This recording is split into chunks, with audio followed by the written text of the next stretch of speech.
네, 하나님께서 우리 사랑해 주셔서 우리를 불러주셨습니다. 좋으신 하나님, 또 우리를 구원하신 예수 그리스도, 우리를 돌보시고 인도해 주시는 성령 하나님께 이 시간 신령과 진정으로 예배 드리시겠습니다. 다 함께 일어나셔서 찬송가 14장 부르시겠습니다.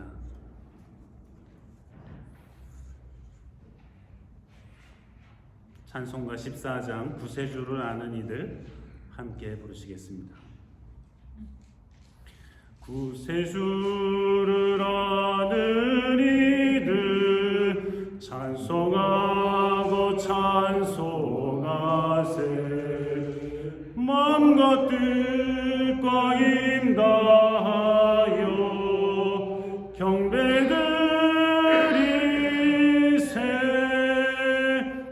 주를 알지 못한 이들 주같이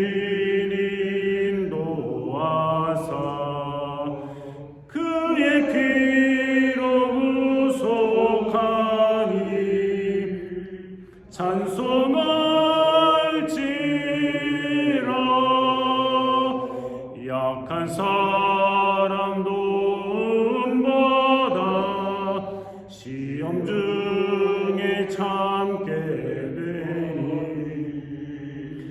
모든 죄를 이기림은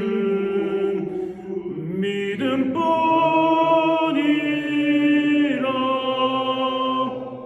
진리 되신 우리 주는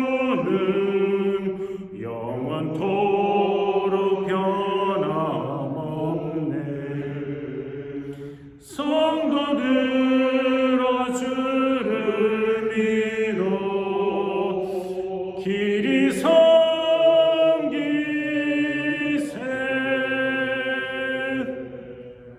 아멘. 죄의 고백과 용서의 시간입니다. 주님 앞에 무릎을 꿇고 이 시간 고백과 용서를 갖도록 하겠습니다. 성부와 성자와 성령의 이름으로 아멘. 우리의 마음과 욕망과 은밀한 것까지도 아시는 전능의 하나님, 성령의 감동으로 우리의 마음을 깨끗하게 하옵소서. 하나님을 온전히 사랑하고 그 거룩하신 이름을 진심으로 찬양하게 하옵소서. 주 예수 그리스도의 이름으로 기도하옵나이다. 아멘. 우리가 죄 없다고 하면 이는 자신을 속이는 것이요 진리가 우리 안에 있지 않기 때문입니다. 그러나 우리가 죄를 고백하면 신실하시고 의로우신 하나님은 우리의 모든 죄를 용서하시고 모든 불의에서 깨끗하게 해 주시리라. 하나님 아버지께 우리의 죄를 고백하시겠습니다.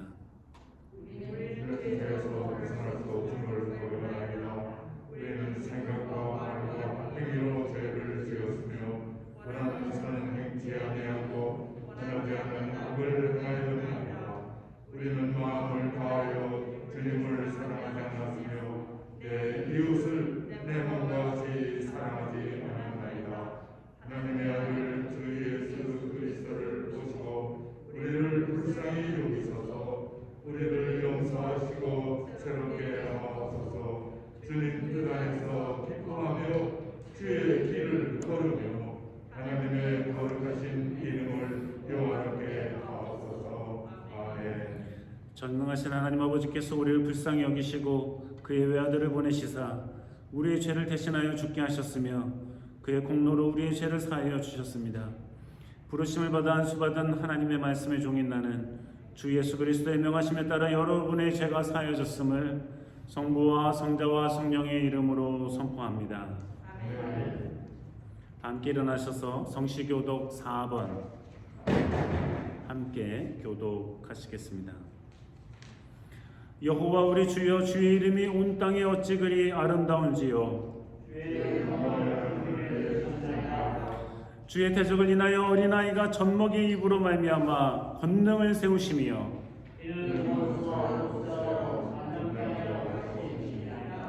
주의 손가락으로 만드신 주의 하늘과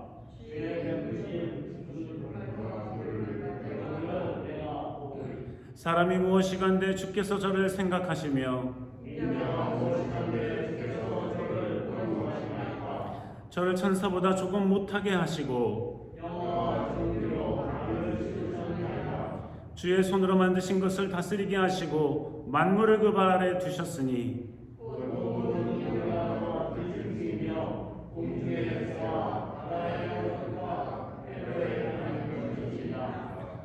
여호와 우리 주여, 주의 이름이 온 땅에 어찌 그리 아름다운지요. 사도신경을 따라 우리의 신앙을 고백하시겠습니다. 전능하사 천지를 만드신 하나님 아버지를 내가 믿사오며 그 외아들 우리 주 예수 그리스도를 믿사오니 이는 성령으로 잉태하사 통중령으로 임하시고 본디오 빌라도에게 권한을 받으사 십자가에 못 박혀 죽으시고 장사하여 문무에 내리신 지 사흘 만에 죽은 자 가운데서 다시 살아나시며 하늘에 오르사 전능하신 하나님 우편에 앉아 계시다가 저리로서 산자와 죽은 자를 심판하러 오시리라. 성령을 믿사오며 거룩한 공예와 성부가 서로 교통하는 것과 죄를 사해 주시는 것과 몸이 다시 사는 것과 영원히 사는 것을 믿사옵나이다. 아멘. 주님께서 여러분과 함께 하십니다. 네, 앞뒤 전후에 계신 분들하고 인사 나누시기 바랍니다. 반갑습니다. 함께 자리에 앉으셔서 찬송가 87장 부르시겠습니다. 찬송가 87장 내 주님 입으신 그 옷은 뜨네 시온 성보다 더 찬란한 저 천성 떠나서 이 천한 세상 오신 주 참내 구주님 내 주님 영광의 옷 입고 문 열어 주실 때 나 주님 나라에 들어가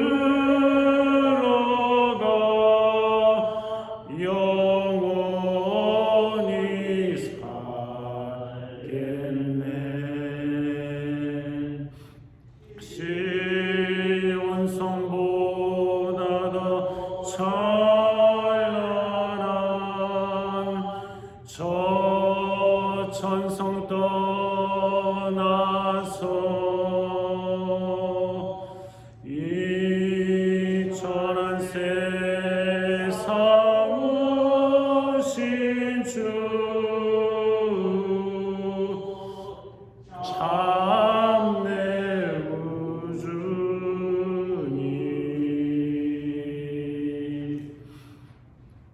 네, 오늘 주시는 하나님의 말씀은 복음서의 말씀입니다. 다 함께 일어나셔서 누가복음 4장 16절에서 21절까지의 말씀 함께 읽으시겠습니다. 누가복음 4장 16절에서 21절까지의 말씀입니다. 함께 봉독하시겠습니다.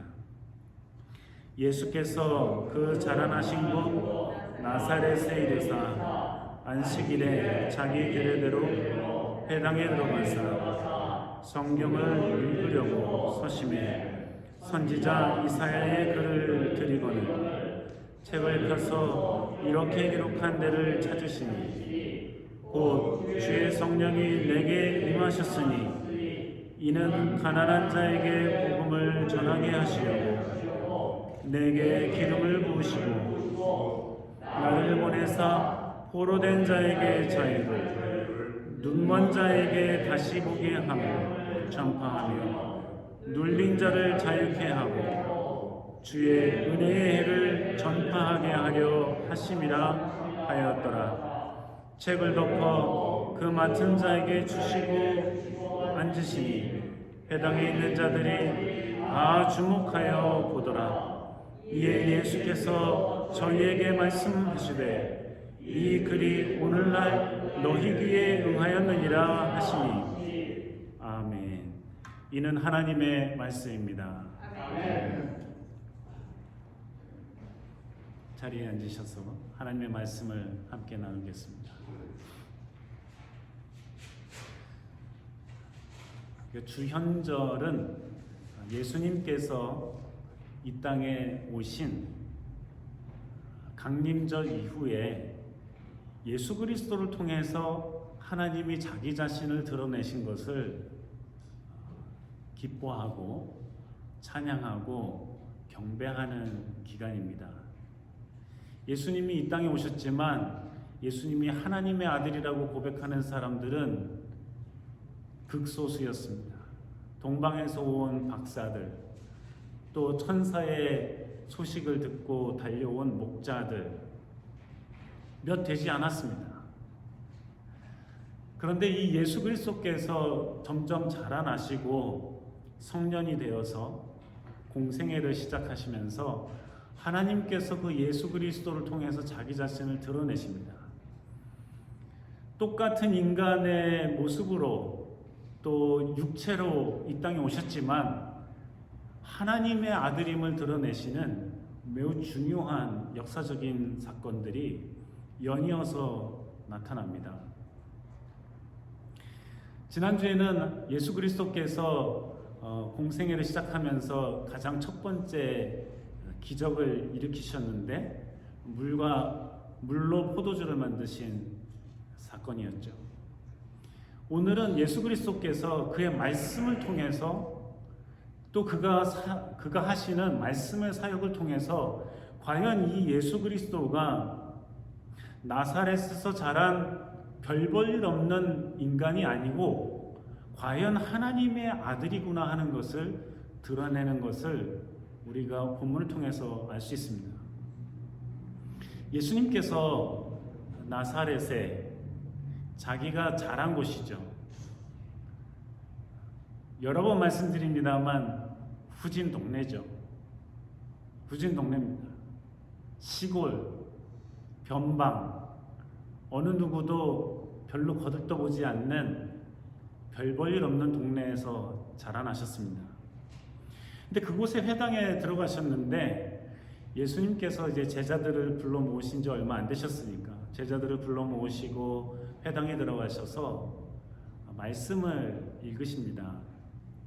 근데 그 당시만 하더라도 우리가 들고 다니는 성경책이 아니고 회당에는 성경을 쓴 서기관들이 직접 쓰지 않습니까?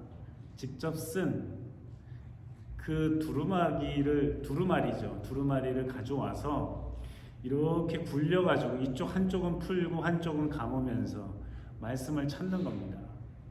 그러니 이 두루마리가 이게 몇 개가 있어야 되겠습니까? 이 성경을 다 쓰려니까 굉장히 많은데 적어도 모세 오경 정도의 말씀들은 웬만한 회당들은 일부라도 가지고 있었을 것입니다. 이곳에서 근데 예수님께서 하나님의 말씀을 읽는데 마침 이사야의 글을 읽습니다. 우리가 본문에서 다 읽었던 것처럼 이사야의 말씀은 주의 성령이 내게 임하였으니 가난한 자에게 복음을 전하고 또 눈먼 자에게 다시 보게 함을 전파하고 눌린 자를 자유케 하고 주의 은혜의 해를 전파하게 하기 위함이다. 즉 이 이사야서의 이 예언서의 말씀은 어느 때인가 누군가가 주의 성령의 충만함을 받은 사람이 하나님의 은혜의 해를 선포한다. 하나님께서 올 한 해는 하나님께서는 은총을 베푸시는 때입니다 라고 선포하는 때가 올 것이다. 그것이 한 해든 두 해든 뭐 10년이든 20년이든 아니면 앞으로 영원토록 하나님께서 은혜를 내리실 거다 하고 선포를 하던 그 기간은 우리가 알 수 없지만 분명히 하나님께서 성령의 충만함을 주어서 이렇게 선포하게 할 것이다 하는 것입니다. 뿐만 아니라 성령의 충만함을 받은 사람이 어떻게 하시느냐, 무엇을 하느냐, 하나님의 은혜를 선포할 뿐만이 아니라 갇힌 자에게, 포로된 자에게 자유를 줄 수 있는, 묶인 것을 풀어주는, 갇힌 것에서 열어주는, 해방시켜주는, 자유롭게 해주는 역사가 일어날 것이다 하는 것입니다. 많은 사람들이 갇혀 있지요. 뭐 감옥에 갇혀 있는 사람들도 있습니다. 죄를 지었으니 대가를 치러야지요. 잘못해놓고 내가 괜히 감옥에 와 있다, 억울하다 하는 사람이 뭐 만에 하나 있을 수는 있겠으나 대부분 죄를 지었으니 갇혀 있는 것입니다. 당연한 것이죠. 당연한 것이지 않습니까? 내가 이만큼의 죄를 졌으면 이만큼 감옥에 있어야 되죠. 벌을 받는 것이 당연한 것입니다. 그것은 하나님의 정의에도 어긋나는 것이 아니에요. 우리가 나에게 잘못한 사람을 내가 용서해 줄 수 있으나 우리가 살아가고 있는 이 법의 테두리 안에서 살아가고 있는 우리들이 우리의 법이든 국가의 법이든 잘못하면 그에 상응하는 벌을 받는 것이 맞는 것이죠. 그런데 하나님께서 예수 그리스도를 통해서 일어날 일을 예언하셨을 때에 이 갇힌 자를 자유케 한다는 것은, 포로된 자를 자유케 한다는 것은 죄를 지었는데 그만해라 하는 것이 아니에요. 그것은 하나님의 정의와도 맞지 않아요. 이것은 억지로 끌려간 사람들, 전쟁의 패배에서 끌려갔던 사람들.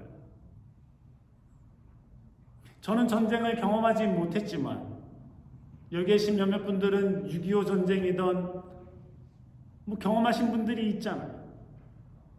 비참한 일이었겠죠. 영화만 봐도 또 다큐멘터리만 보더라도 비참해요. 견딜 수가 없어요. 피난 다녔던 이야기를 들으면서 얼마나 고통스러운지 몰라요. 호박 풀떼기라는 걸 드셔보셨나요? 저희 어머니, 저희 아버지 어렸을 때 피난 다니면서 호박 풀떼기 드셨대요. 뭔지도 몰랐어요. 한번 해달라고 그랬어요. 그랬더니 뭐 호박을 이렇게 긁어가지고, 늙은 호박 있잖아요. 그걸 긁어가지고 그나마 쌀이 뭐 없잖아요 그때. 그러니까 가루를 내가지고, 그거라도 있으면 다행이죠. 없으면 밀가루로 하는 거예요. 그래서 그냥 물을 잔뜩 넣어가지고 끓이는 게 그게 호박 풀떼기예요. 그러면 한 사람 먹을 것을 5사람, 6사람도 식구들이 먹는 거예요. 처음 먹어볼 때는 맛있어요. 달짝지근하죠. 먹으면 좀 배도 불러요. 많이 먹으면 배도 부르죠. 금방 꺼지고요. 처음 먹어본 사람에게나 별미지, 피난 다닐 때는 그것도 매일 먹을 수가 없었대요. 억지로 잡혀갔던 사람들, 억울하게 잡혀갔던 사람들이 한둘이에요. 지금도 전쟁이 나면 그 지역이나 나라를 장악한 군인들이, 다른 나라들이 그 사람들 마음대로 하는 거잖아요. 제 멋대로 끌고 가잖아요. 우리가 살고 있는 이 땅 미국도 아무 죄도 없는 아프리카의 사람들을 끌어다가 노예시키고, 그러면서도 그 사람들이 어떻게 주일날 가서 예배를 드렸는지 몰라요. 도무지 그리스도인이 뭔지 모를 때, 어리석고 무지할 때 벌어졌던 일들이에요. 지금도 많은 전쟁들이 이곳저곳에서 일어나고 있어요. 억울하게 잡혀간 사람들 많아요. 패배한 나라와 민족들은 수많은 수모를 겪고 억울함을 견디지 못해서 혀를 깨물고 죽는 사람들도 많아요. 일제치하에 있을 때 많은 여인들이 꽃다운 나이에 끌려들갔어요.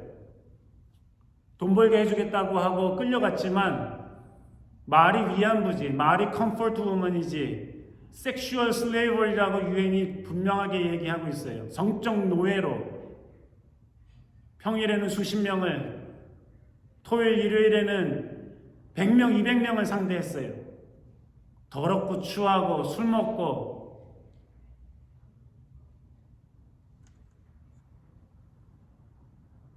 남자들은 끌려가서 일본의 탄광에서 일했어요. 소위 막장이라고 그러죠. 막장이라는 거는 저도 태백에 가봤습니다만 들어가 보지 못했어요. 탄광이든 뭐든 금광이든 가면 맨 끝에서 바위를 뚫어내는 그곳이 막장이에요. 끝이다 이거예요. 그곳에서 힘들고 어렵고 고통당하는 사람들이 많이 있었어요. 일본이란 나라는 후한무치라, 염치가 없고 낯이 두꺼워서 창피한 줄 모르는 민족이라 감추려고 하고 정직하지 못하게 여지껏 별거 아니었느니 월급을 줬느니 자기네들이 원해서 했느니 거짓말을 일삼고 있어요.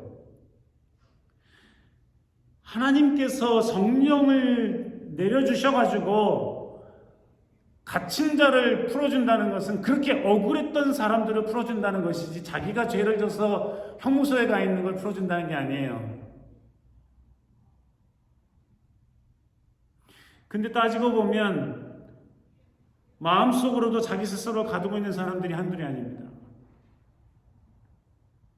최근에도 어떤 사람이 견디다 못해 자신의 목숨을 끊었어요. 어찌어찌 아는 사람이었습니다. 한동안 잠을 못 잃었어요. 얼마나 힘들었으면 자신의 목숨을 끊었을까. 자살 얘기하면 어떤 사람들이 신학이 어쩌느니 말씀이 어쩌느니 하면서 그러면 천국을 못 간다느니 지옥을 간다느니 쓸데없는 소리를 늘어놔요. 나는 그게 신학적으로 맞는지 안 맞는지 알 수가 없어요. 하나님이 그 자살한 사람들을 데려가셨는지 천국에 두셨는지 지옥에 두셨는지 알 수 없어요. 그러나 분명한 것은 그 사람들이 예수 그리스도를 믿는 사람이었으면 당연히 천국에 갔으리라고 생각합니다. 얼마나 견디기 어려워서 자신의 목숨을 끊었을까. 그 목숨을 끊을 때에 하나님이 분명히 그 옆에서 울고 계셨으리라 생각합니다. 네가 얼마나 힘들기에 이렇게까지 하니, 네가 얼마나 참을 수 없었으면, 견디지 못했으면 이렇게까지 해야 되니.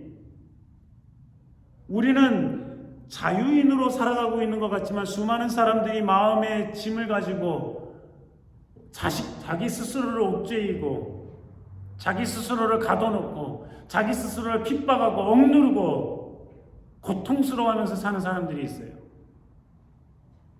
예수 그리스도를 통해서 성령이 충만하여지고 그가 하신 일은 육체적으로 갇힌 사람들을 풀어내는 것뿐만이 아니라, 그래서 눈먼 자든 안진뱅이든 문둥병을 걸렸던 이런 사람들만 구해낸 것이 아니라 사회적으로도 소외되고, 그래서 삭개오를 사람들에게 다시금 그 관계로 회복시켜 주시고, 나병에 걸렸던 사람들이 따로 살았어야만 했는데 다시금 가족들을 만나게 하시고 이웃들을 만나게 하시고 사회적으로도 회복시켜 주시고, 그 마음에 갇힌 것들, 옥죄어왔던 것들을 풀어주시고, 귀신에게 묶여있던 사람들을 풀어주시고, 예수님께서 그렇게 갇힌 자를 풀어내셨던 것을 이미 이사야서를 통해서 하나님은 예언해주고 계셨던 것이죠. 성령에 충만하신 예수께서 하신 것은 눈먼 자에게 다시 보게 함을 위함이다 말씀하고 계십니다. 우리가 눈을 멀었다는 것은 보이지 않는다는 것이죠. 지난주 중에 한 눈이 안 보이는 시각장애인 여자분이 이게 뭐 태어날 때 조산이 되어서 일찍 태어나서 너무 일찍 태어나다 보니까 어찌된 일인지 하여튼 눈을 못 보게 돼서 어둠과 빛만 알 수 있을 정도의 시력이었대요. 이 시각장애인에는 여러 가지가 있어요. 빛과 어두움은 구별할 수 있는 분들, 아니면 온통 깜깜한 분들, 어떤 분들은 이 아웃라인은 보여요. 이렇게 어떤 외형은 보이는데 뭐 사람이구나 하는 형체는 보이는데 눈, 코, 입이 안 보이고, 예를 들면 의자인 것 같은데 의자가 어떻게 생긴 대충은 아는데 자세히 안 보이는 분들도 있어요. 그래서 그런 분들을 모시고 함께 수련회를 갔었더니 그나마 형체를 보는 분이 빛과 어둠만 구분하시는 분들이나 이런 분들을 같이 데리고 다니는 거예요. 어디 좀 가고 싶다면. 물론 저도 봉사자로 옆에서 한 분을 담당해서 어디 가시던 돌봐드리고 프로그램도 진행하고 했습니다만 답답해요. 견디지 못해요. 그나마 날 때부터 안 보이셨던 분들도 고통스럽지만 정말 견디기 힘들어하는 사람들은 사고나 병으로 중도에 실명하신 분들이에요.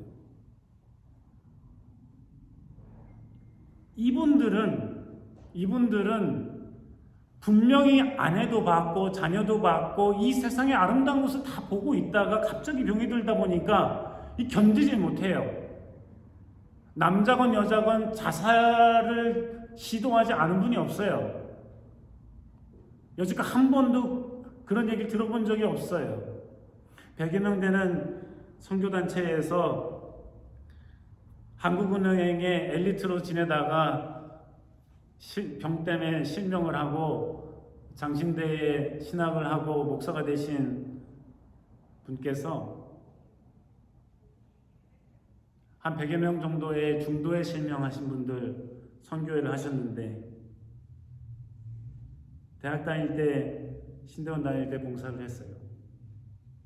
한 명도 자살 시도를 안 하신 분이 없어요. 고통스러운 거예요. 상상하기도 어렵죠. 근데 예수님께서는 눈먼 자들이, 바디메오 같은 경우 예수님이 도대체 어디에 있는지 행방을 모르지만 손을 흔들고 팔짝팔짝 뛰면서 소리를 고래고래 지르면서 하나님의 아들 주 예수 그리스도시여 나를 불쌍히 여기소서, 이 소리 질렀던 그 외침이 예수님 그냥 못 지나가게 하잖아요. 예수님이 그의 눈을 뜨게 해주시잖아요. 한두 명이 아니죠. 때로는 침을 흙에 이겨가지고 눈에 붙여서 씻으라고 하죠. 실로암이라는 연못에 가서 씻으라고 하죠. 그래서 그 목사님도 하셨던 선교단체가 실로암 중도 실명자들 위한 선교단체였어요. 한동안 봉사하고 하면서 얼마나 많이 울고 많은 얘기를 나눴는지 몰라요. 그렇게 눈을 뜨게 해주신다는 거예요. 이거는 하나님이 아니면, 성령님이 아니면 할 수 없는 일이잖아요. 누가 할 수 있어요? 요즘에는 뭘 낀다 뭐 해가지고 조금씩 보게 하고 또 볼 수 있도록 하는 장치나 컴퓨터들이나 소프트웨어들이 생겨나서 점점 눈을 뜨고 있지만 2000년 전에 그게 어디 가능했어요? 이건 하나님만이 하실 수 있는 일이잖아요. 그러니까 나사렛에서 자랐던 예수님을 통해서 별 볼 일 없는 후진 동네에서 태어나신 분이지만은 뭐 예루살렘에서 잘 공부를 받은 분도 아니잖아요. 목수 아들이고 목수였을 거란 말이에요. 그런데 그에게 성령이 임하셔서 이러한 일들을 하신다는 것은 이건 하나님만이 하시는 일이고 그는 분명히 하나님의 아들이라는 것을 드러내는 것이란 말이죠. 그런데 가만히 보면 예수님을 통해서 우리의 마음의 눈이 떠지고 보지 못하는 것이 열리는 경우들이 많이 있습니다. 자기가 자기 자신을 거울로 봐도, 오늘 아침에도 면도하면서 저도 제 얼굴을 봤습니다만, 자기가 자기 얼굴을 봐도 자기 스스로를 모를 때도 있어요. 사랑하는 가족들을 보면서도 정말 가족이 무언지를 분명히 깨닫게 되는 때가 있지, 처음부터 결혼했다고 해서 아이를 낳다고 해서 이게 내 가족이다 하고 그렇게 절실하게 이게 정말 가족이다 하고 깨닫는 거는 글쎄 그리 많지 않아요. 내가 나를 봐도, 사랑하는 아내를 봐도, 자녀를 봐도, 믿음의 공동체를 봐도, 내가 늘 보고 다니던 집이나 교회를 봐도 보이는 게 있고 보이지 않는 게 있어요. 우리 눈이 어두워질 때가 있는 거죠. 우리 눈이 어두워질 때가 분명히 있어요. 그래서 내가 이걸 여기다 놨었나? 아, 이게 여기 있었나? 모를 때가 많고 새삼 느낄 때가 많아요. 정말 중요한 것은 마음이 어두워지는 게 문제예요. 이 세상을 보는 눈도 어두워지고, 말씀을 읽어도 말씀을 보는 눈도 어두워지고, 그래서 바리새인과 서기관과 제사장들이 말씀을 읽고 쓰고 외우고 전하던 사람들이었는데, 그들이 마음이 어두워지니까 예수 그리스도를 발견해요? 못해요? 못하죠. 왜요? 예수는 저 후진 동네에서 태어난 별 볼 일 없는 놈이었거든요. 그들에게는 한낱 목수에 불과한 사람이었거든요. 그들에게는 도무지 저 후진 동네에서는 이렇게 대단한 사람이 날 수 없다고 하는 믿음을 가지고 있었거든요. 그리고 그들이 아무리 달달 외우고 있었던, 그래서 그렇게 전하고도 했던 말씀에도 예수님이 오실 것이다, 메시아가 오실 것이다 했지만 이 사람은 아닐 거라는 생각을 했거든요. 기적을 보고 이적을 보고 사람이 살아나고 눈을 떠지는 역사를 봤음에도 불구하고 도무지 자신들은 전할 수 없었던 그 말씀을 전하는 예수 그리스도를 봤음에도 불구하고 이거는 아닐 거야, 이 사람은 아닐 거야 하는 생각을 가지고 있었거든요. 왜요? 이것은 뭐예요? 썼으면 뭐예요? 달달 외웠으면 뭐예요? 전했으면 뭐예요? 눈이 어두워졌던 것은, 봐야 할 것을 보지 못했던 것은, 그거를 예수 그리스도께서 우리에게 깨우쳐 주시는 거예요. 그래서 복음의 말씀을 전하더라. 복음의 말씀을 전하더라. 가난한 자에게 복음의 말씀을 전했다. 예수님이 가난한 자에게만 전했어요? 오해하지 마세요. 부자들 많이 만나셨죠. 바리새인들도 많이 만나셨죠. 삭개오 어마어마한 부자였죠. 그 시대로 돌아가면 여기서 삭개오만큼 부자인 사람이 어디 있겠어요? 장담컨대 없어요. 여기 여러분의 재산 상태는 모르지만 100만 불, 200만 불 캐시 있어가지고는 삭개오를 견줄 수가 없을 정도예요. 여러분, 예수님이 부자를 멸시했어요? 그러지 않아요. 성경 말씀에서 가난한 자에게 복음을 전했다는 것은 가난한 자들에게까지도 복음이 전파되었다는 거예요. 예수님은 누구든지 들을 수 있도록 하셨죠. 부자나 능력 있는 사람이나 권세 있는 사람들이나 예루살렘에서도 가르쳤으니까요. 그런데 보통 사람들이 배우고 자기가 뭐가 좀 됐다 하면 가난한 사람들에게는 얘기 안 하려고 하죠. 굳이 그런 사람들에게까지 가르치려 하지 않아요. 알려주려 하지 않아요. 좋은 소식이나 할수록 유력한 사람, 능력 있는 사람, 돈 많은 사람들은 찾아가도 어렵고 힘든 사람들에게는 잘 얘기 안 하려고 해요.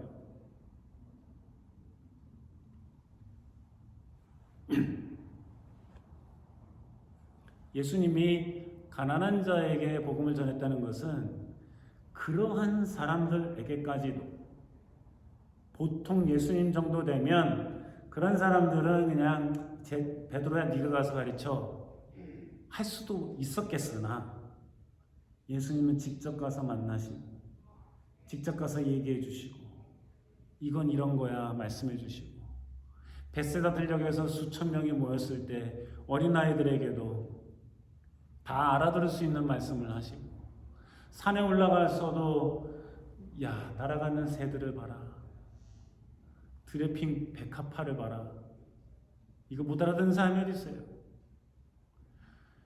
제가 생각하기에는 복음이라면, 제가 어저께 정리한 얘기인데, 복음이라면 어려워서 못 알아들을 수가 없는 거예요. 어느 누구나 알아들을 수 있어야지, 이해할 수 있어야지 복음이죠. 예수님이 뭐 대학 나온 사람들한테만 와서 그런 사람들만 와서 위해서 왔어요? 아니잖아요.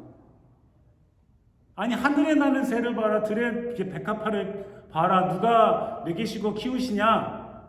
이거 못 알아듣는 사람이 어디 있어요? 예수님이 하신 말씀을 보면 도무지 가난한 사람도 무식한 사람도 못 알아듣는 말씀 하나도 없어요.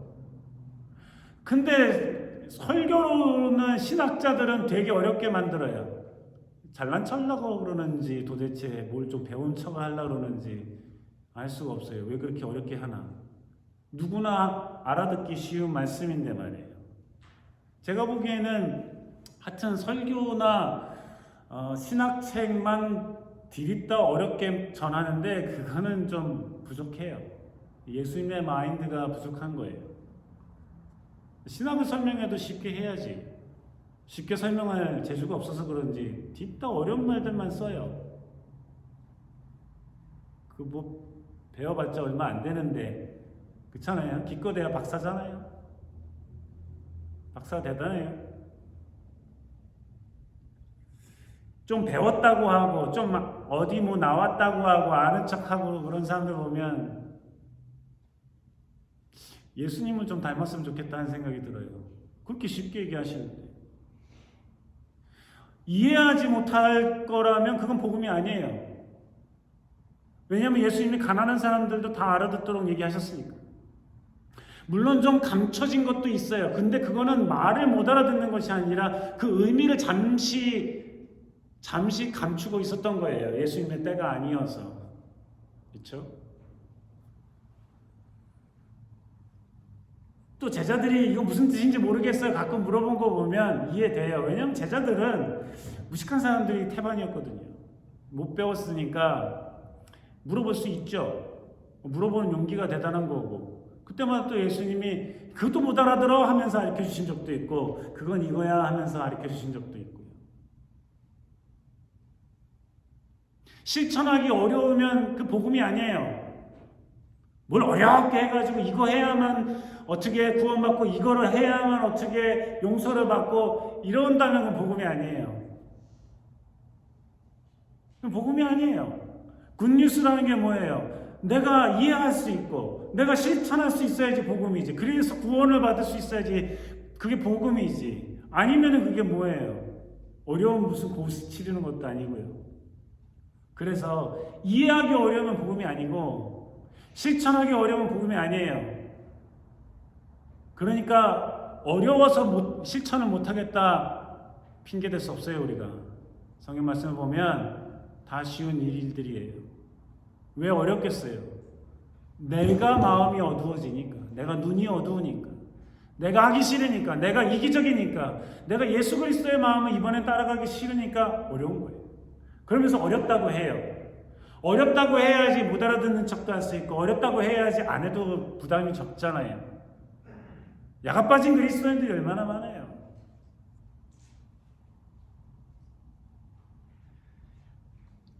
전하기 어려우면 복음이 아니에요, 여러분. 전하기 어려운 복음이 아니에요. 예수님도 쉽게 전했으니까 우리도 쉽게 전하면 되는 거예요. 우리가 죄를 지어서 죽을 지경인데 하나님이 우리를 지옥에 보내시기는 불쌍해서 아들을 이 땅에 보내주셔서 나 대신 죽게 하셨다. 대신 죽어서 내 죄를 다 없애주셨다. 그래서 나는 하나님의 자녀가 되었고 내가 그런 예수님을 나의 구주로만 믿기만 하면 구원받는 거예요. 이게 뭐 어려워요? 얼마나 쉬워요? 구민학생도 다 전하죠. 제가 구민학생 때 친구들하고 교회 애들하고 같이 둘씩 짝져서 전도하고 다녔어요. 어른에게도 얘기했어요. 이게 뭐가 어려워요? 세상 쉬운데. 전하기 어려우면 복음이 아니에요. 못 넘은 훈련들을 그렇게 해요. 몇 주간 동안 훈련들을 해요. 막상 전하지도 못하면서 굉장히 어려운 공부를 하는 것처럼 전도 훈련을 해요. 그냥 얘기하면 되는데 훈련에다가만 힘을 빼요. 알 수가 없어요. 이해하기 어렵고 실천하기 어렵고 전하기 어려운 복음이 아니에요. 예수님의 말씀이 아니에요. 우리가 어렵게 만든 우리의 잘못이에요. 왜 그래요? 눈이 어두워져서 그래요. 눈이 어두워져서 그래요. 복음을 보지 못하고 예수 그리스도를 보지 못하면 다 어두워지는 거예요. 그거를 예수님께서는 뜨게 해주신다는 거죠. 우리의 마음의 눈도 열게 해주시고 우리의 영의 눈도 열게 해주시고 우리가 진리를 제대로 보고 알 수 있는 눈을 뜨게 해주신다는 거예요.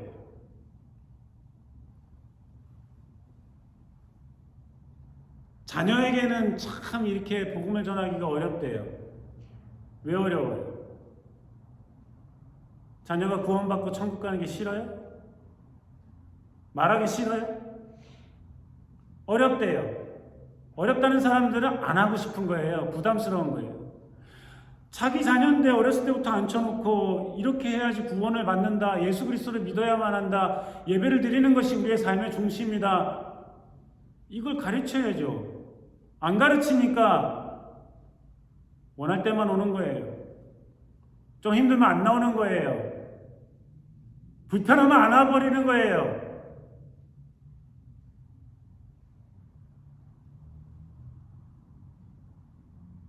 믿음을 잃어버리고 나중에 절절매는 거예요. 우리 자식이 구원을 받았을까? 교회를 다니지 않으니까 고통스럽고 괴롭고 이런 마음이 없어요. 왜요?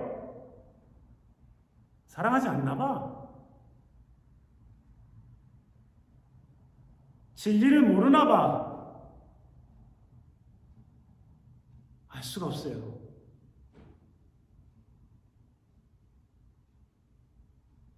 물론 저도 자녀를 있어서 열심히 가르치지도 잘 못했지만 가르쳐놔도 이게 교회를 다니는지 안 다니는지 가끔씩 확인하고 떨어져 사니까 어떻게 사는지 모르는데 물어봐요. 목사 애들이라도 불안해요. 제가 열심히 성경 공부도 가르치고 했어도 둘 붙잡아 놓고 성경도 읽고 말씀도 가르쳐 봤어도 불안할 때가 있어요. 이 세상에 시류에 휘둘려서 어떻게 될까봐. 우리의 눈이 어두워지면 자식에게 복음이 전해지지 않아도 내가 전하지 않아도 뭐 그냥 그래요. 밍밍해요. 내가 어쩌나 부담스럽대요. 자식한테 얘기하는 것도. 머리가 커서 이제는 마음대로 못한대요. 맞죠? 진작에 좀 잘 가르치지. 지금이라도 내가 너를 위해서 기도하고 있다. 내가 너의 영혼의 구원을 위해서 이 땅에서 뭐 해서 얼마를 받고 출세하고 진급하고 이런 얘기만 짓다 하지 말고 우리의 자녀가 그것도 중요하지만 우리 자녀가 믿음이 이만큼 성장했더래요. 이런 얘기를 나누는 부모들이 돼야 되잖아요. 그걸 부러워해야 되잖아요. 월급 많이 받고 돈 많이 번 것만 자랑하지 말고 그리스도인이 세상 사람들 다 하는 거예요. 그거는 그리스도인들이라면 내가 내 자녀가 이렇게 이런 거 보니까 믿음이 좀 성장한 것 같아서 감사했어요. 내가 이들이 아직도 컸지만 어떻게 믿음을 잘 견지하고 정말 하나님의 사람으로 살아갈까 고심하고 노력하면서 수고하고 기도하고 있어요. 이게 필요하죠. 그런 걸 자랑하세요. 교회에서는. 그런 걸 자랑하세요. 그래야 우리 자녀 손들이 믿음의 사람이 돼서 우리가 다 알다시피 하늘나라 가면 거기도 우리 자녀 손들이 있을 거 아니에요. 혼자 천국 가서 자녀와 사랑하는 손자 손녀들이 저 지옥에서 있으면 되겠어요? 상상하기도 어렵잖아요. 언제 오실지도 모르는데. 예수님이 성령에 충만해서 하신 일들은 갇힌 자를 풀어주고 눈먼 자를 뜨게 해주고 모든 사람들에게 복음을 전하게 하고 본인도 전했지만 제자들에게도 전하라고 하고 우리도 그 사명을 받았잖아요. The Great Commandment. 땅끝까지 이르러 복음을 전하라고. 그래서 교회가 세워진 거잖아요.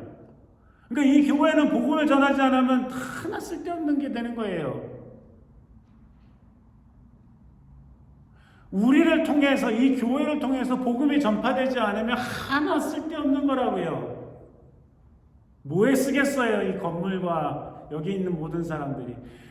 그런데 성령의 충만함을 입은 예수 그리스도를 통해서 이런 역사를 일으키셨다면 우리가 그러면 오늘날 필요한 거는 뭐냐면 성령의 충만함을 받는 것이에요. 성령의 충만함을 받는 것인데 오늘 성경 본문을 보면 성령을 마셨다는 표현도 있어요.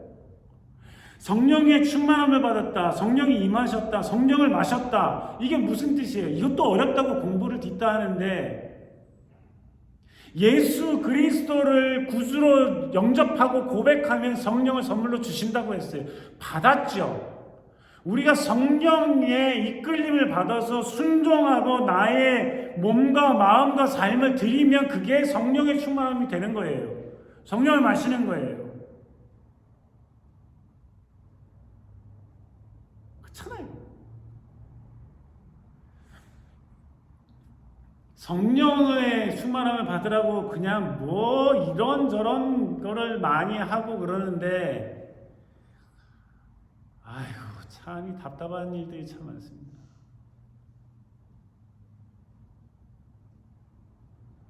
제가 중학생 때 방언을 받고 싶었어요. 엄마를 졸라서 한월산 기도원을 갔습니다. 이천성 목사님이라고 그 기도원에서는 개 빼고는 개도 방언을 받는다고 했어요. 개도. 와와 짓던 놈이 우와 모르겠어요. 개도 방언을 받는다는 정도로 방언을 받는 기도원으로 유명했어요. 2주 동안 허리가 끊어지도록 기도했습니다. 살림은 뭐 누나들이 아버지랑 어디서 밥 해먹던 말던 엄마를 끌고 갔어요. 2주를 기도했어요. 방언이 안 돼요. 그게 뭔지도 몰랐지만 남들처럼 꼬부랑말이 나와야 되는데 안 나와요. 앞에 나가서 줄 지어가지고 예배 끝날 때마다, 예배가 하루에 3번 되는데 예배 끝날 때마다 특히 저녁 집회에는 이천성 목사님이 안수를 하면은 사람들이 다 방언을 해요. 나는 안 돼. 거기에 마침 와있던 같은 교회에 광장교회 출신인데요. 광나루 신학교 바로 밑에 거기에 있었던 어느 집사님이 저를 보더니 랄랄랄랄을 하래요. 랄랄랄랄랄 이걸 하래요. 그러면 방언이 된대요. 해봤어요. 근데 해봤는데 안 됐고요. 이렇게 해도 안 되고 저렇게 해도 안 돼요. 결국은 내려오면서 그 산에서 내려오면서 버스를 타려면 시냇물을 따라서 그 길이 나 있는데 여기를 걸어 내려오는데 걸어오다가 엄마는 잠깐 여기 시내가에서 좀 쉬자고 하고 거기서 펑펑 울었어요. 왜 나는 방언을 못 받나?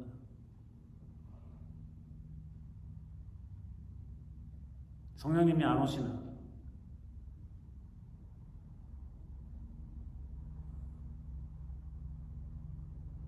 그 신학교의 장로의 신학교에는 기도탑이라는 게 있는데 개인이 기도하는 방하고 그룹이 기도하는 방하고 1, 2층으로 되어 있었어요.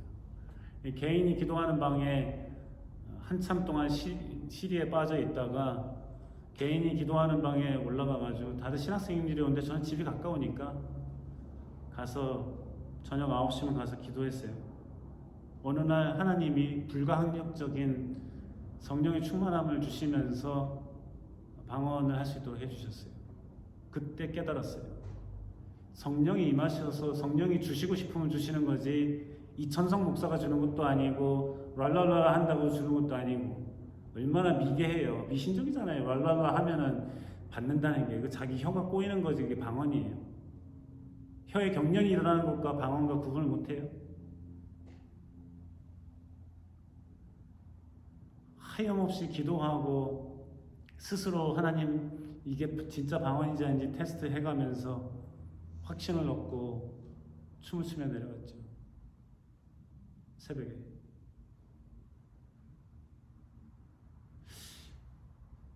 그런데 성령의 충만함을 입으면은 방언이라는 거는 여러 은사 중에 하나를 어떤 사람은 받고 어떤 사람은 안 받는 거예요. 뭐 믿으면 다 받는다고 하는 조영기 목사가 다 그 캔슬했어요. 아니라고, 잘못했다고. 그래야 구원받는다는 거 아니라고 나중에 회개했어요. 뭐 그 사람이 회개해서가 아니라 틀린 거니까. 은사 중에 하나예요. 우리 수많은 은사들을 가지고 있는데 다 가지고 있는 게 아니라 몇 개 가지고 있는 거죠. 그 중에 하나예요, 방언도. 대단한 게 아니에요. 하나님이 주신 은사라 감사하고 귀한데 그 중에 하나인 거예요. 우리가 지금 해야 될 일은 우리 또한 성령의 충만함, 성령을 따라가고 성령에 순종하고 성령에 민감해져서 성령께서 내게 원하시는 일들을 묵묵히 감사함으로 해나가는 것. 그게 성령의 충만한 삶이에요. 그러면서 복음을 전하고 그러면서 사랑을 전하는 거예요.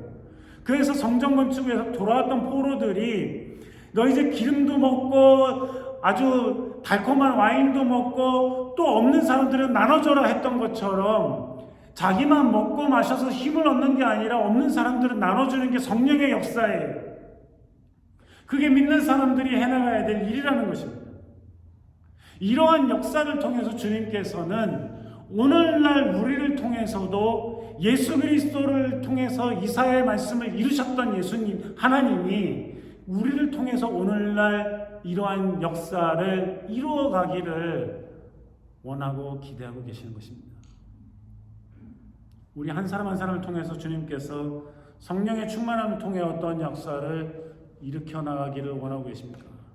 뭐가 그리 대단한 것입니까? 우리 일상의 삶을 통해서 복음을 전한다면, 사랑한다면, 나눈다면, 어두운 마음을 위로한다면, 갇힌 자들에게 격려를 한다면 이것이 곧 예수 그리스도가 하셨던 것이고 그것을 따라하는 것이 바로 우리의 삶인 줄로 믿습니다.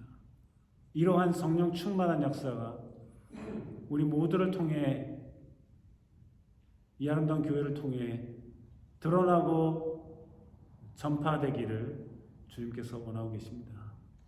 기도하시겠습니다. 사랑의 주님, 성령의 충만함을 얻어 예수 그리스도가 하셨던 것처럼 우리도 그러한 삶을 따라가 우리의 삶을 통해 하나님이 드러날 수 있도록 그 놀라운 영광 가운데 동참할 수 있도록 인도해 주시옵소서. 예수님 이름으로 기도합니다. 준비하신 예물 하나님께 드리시겠습니다.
기도하시겠습니다.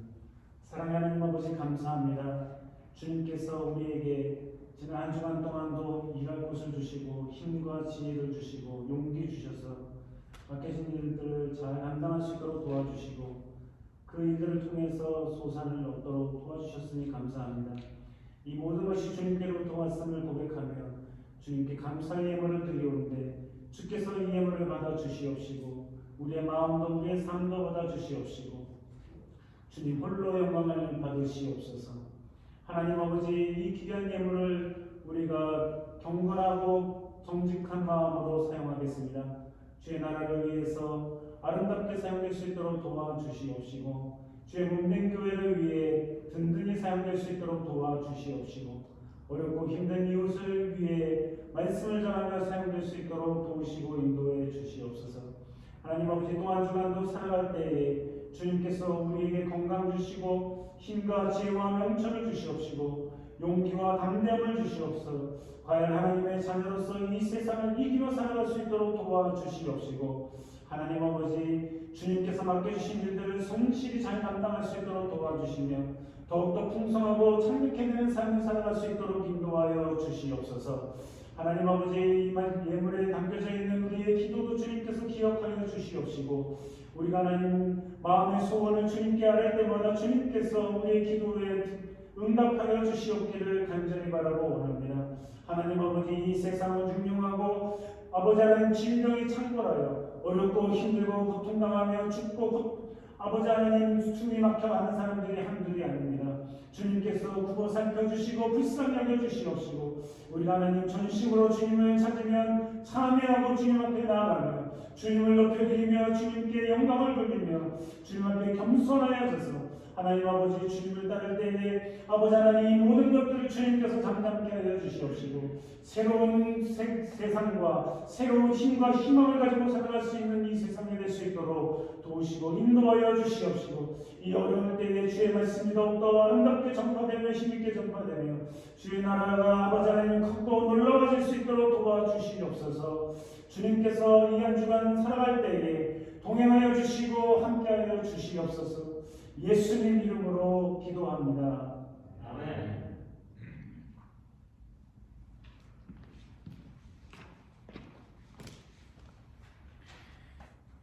광고 말씀 몇 가지 드리겠습니다. 지난주 보드 미팅의 결정 사항들은 다음과 같습니다. 헌법 및 내규 제자 오리엔테이션이 있었습니다. 디스트릭 오피스에서 컨스티튜션 앤 바일로 커미티 체어가 와서 그 커미티 멤버 한 분하고 또 오셔서 오리엔테이션을 해주셨습니다. 그래서 그 템플릿을 우리 보드 멤버들이 다 받았는데요. 그래서 다 그것을 보고 각자 연구하고 다음 달 보드 미팅에 함께 의논하기로 했습니다. 이 모든 과정을 위해서 여러분 기도해 주시고 정말 우리 교회에 알맞는 헌법과 컨스티튜션이 만들어질 수 있도록 여러분 기도해 주시기 바랍니다. 베아트리스 그 B라고 하는 그 잉글리시 컨그리게이션에서 우리 코 트레저러 하시던 분이 개인 사정으로 사임을 하고 지넷이 임명이 되었습니다. LCF 론이 지난달로 만료가 되었습니다. 제가 들은 바로는 한 20년 동안 이 론을 받아가지고 갚느라고 다들 애를 쓰셨는데 이 모든 과정에 우리 교우 여러분들께서 정성스럽게 헌금하시고 또 이 일을 잘 마무리될 수 있도록 애쓰고 수고해 주셔서 이 일들이 잘 이루어진 거라고 믿습니다. 여러분들의 또 뒤에서 수고하신 여러분들도 계시는데 여러분들의 수고와 기도에 감사드립니다. 주현절에 대한 말씀은 주보를 읽어보시면 되겠습니다. 다 함께 일어나셔서 찬송가 172장 부르심으로 마무리 찬송 172장 함께 부르시겠습니다. 빈들의 마른 풀같이 함께 부르시겠습니다.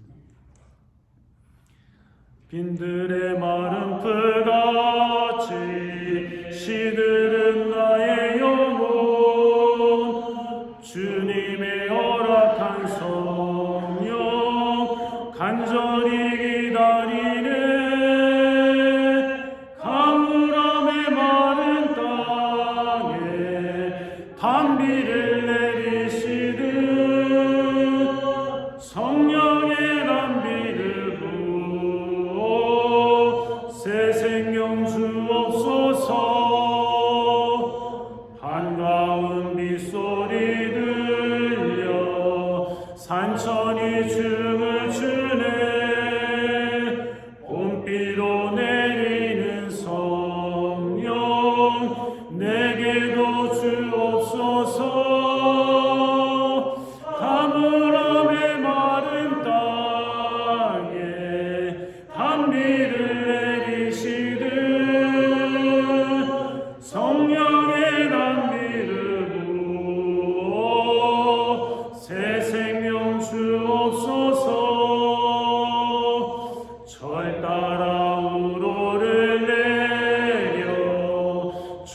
복이 무성하니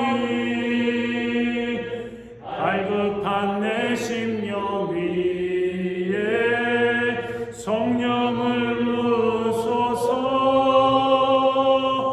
가물함에 마른 땅에 단비를 내리시듯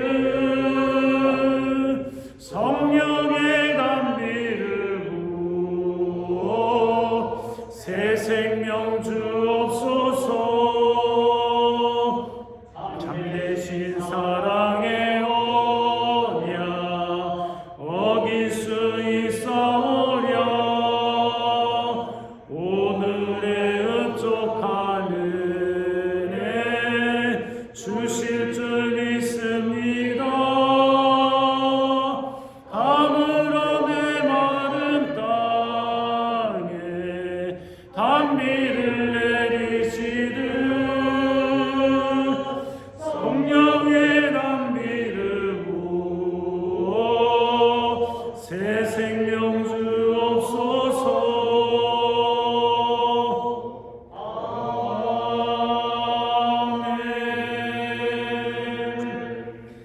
여호와는 내게 복을 주시고 너를 지키시기를 원하며 여호와는 그 얼굴을 내게 비치사 은혜 베푸시기를 원하며 여호와는 그 얼굴을 내게로 향하여 드사 평강 주시기를 원하노라.